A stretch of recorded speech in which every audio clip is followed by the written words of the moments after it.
Hello everybody, this is Ju here. Welcome you all to this podcast episode. This is my first attempt to make a podcast episode. Today in this episode I've come up with memories of riding Raft in my childhood days. Hope you will be super chilled listening to my vivid adventurous experience of riding Raft, which happened before my turning out to be 13. Well, it was very nice and sunny afternoon of monsoon. After a pretty much long time incessant crazy downfall, my dear village got a beautiful sunny golden afternoon. The sky was overcast with crystal white flying clouds. It's not looking so transparent and really awesome. It's looking so transparent and really awesome. Whole village look fresh and lovely. Here and there on the roads there's lots of puddles noticeable because of continuous torrential rain for 6-7 days. All the village canals, holes, ponds, ditches and fields got overflowed with rainwater. All the crops of the fields went underwater, 2-3 feet water. As far as the eye could see, it seemed like the sea. We were a group of 5 naughty and fearless fears. We all were real mischievous and adventurous too.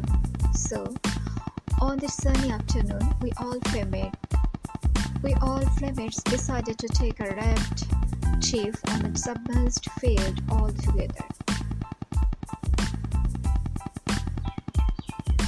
So, taking a raft trip is not an easy task.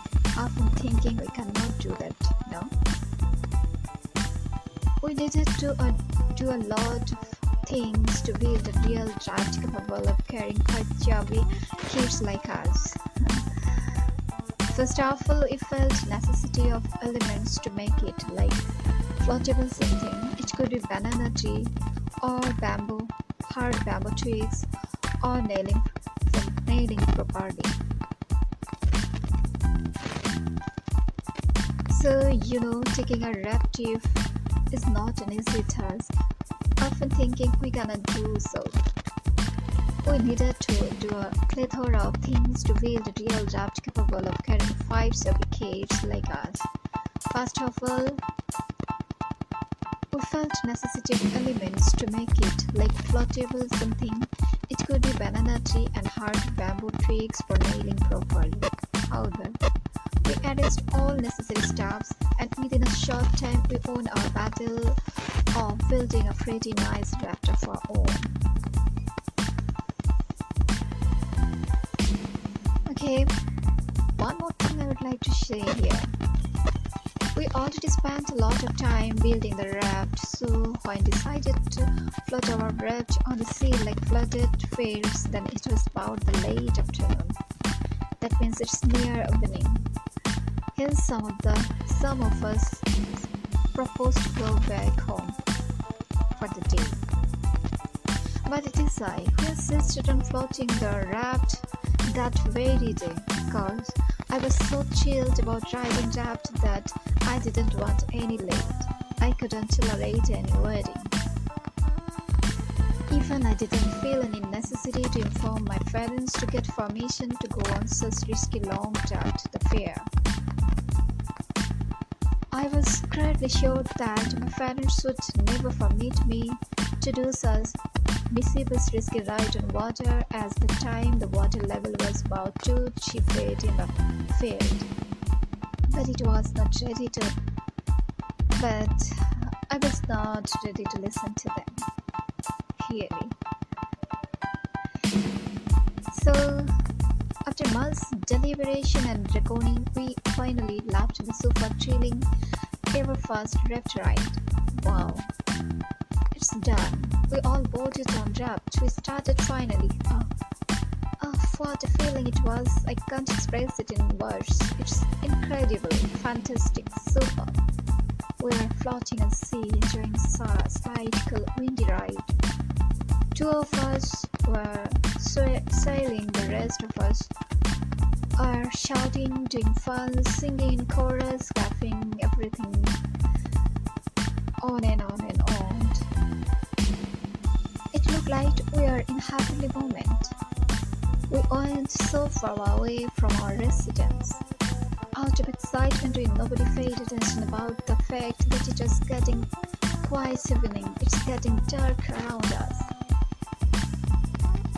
Suddenly, one of us made us get the sense that we needed to get back home. It's getting almost night gradually, but we went too far to return back within short time, means before quite dark everywhere. We also felt that we already lost our way back as it got dark. We all fell in deep tension. Our excitement turned into tension and fear. Our little one was about to cry out of fear.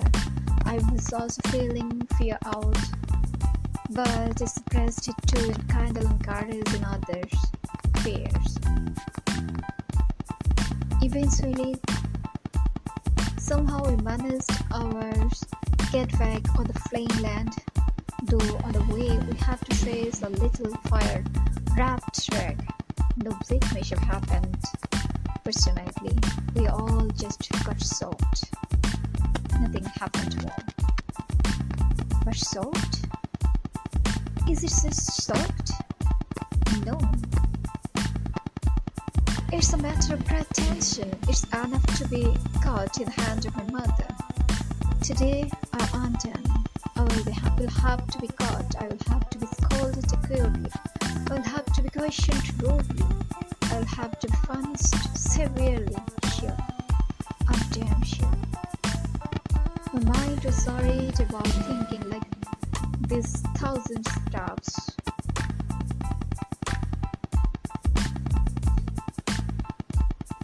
However, carrying all unending tensions in my head, I was getting back home. On the way of my home, suddenly I felt something fishy in my right foot. Oh my gosh, it's a huge leech, sucking my blood. It's already swollen from sucking my precious blood. Somehow I got rid of that leech, but I was not able to get rid of my fearful upstairs waiting for me at home. I was heading towards those invisible eventualities little by little, slowly but steadily. I had no other choice but facing my mother. I did a blunder, seeking information, getting back home quite late, being soaked, top to bottom.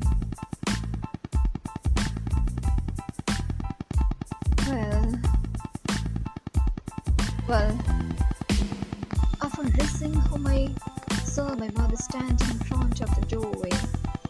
She is silent, cool, super cool, wordless, and deeply indifferent about my getting back late.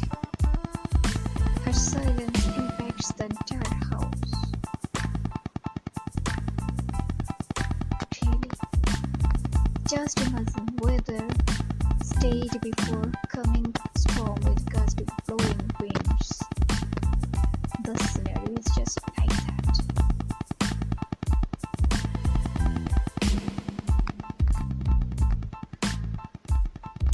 So guys,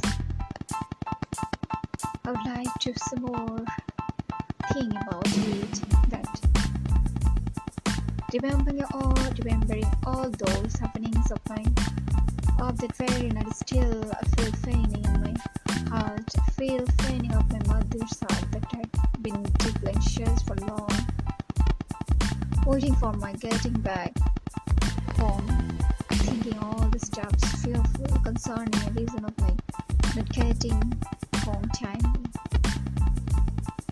So guys, this is all about my raft ride, vivid memories, and a great lesson I ever received from that riding.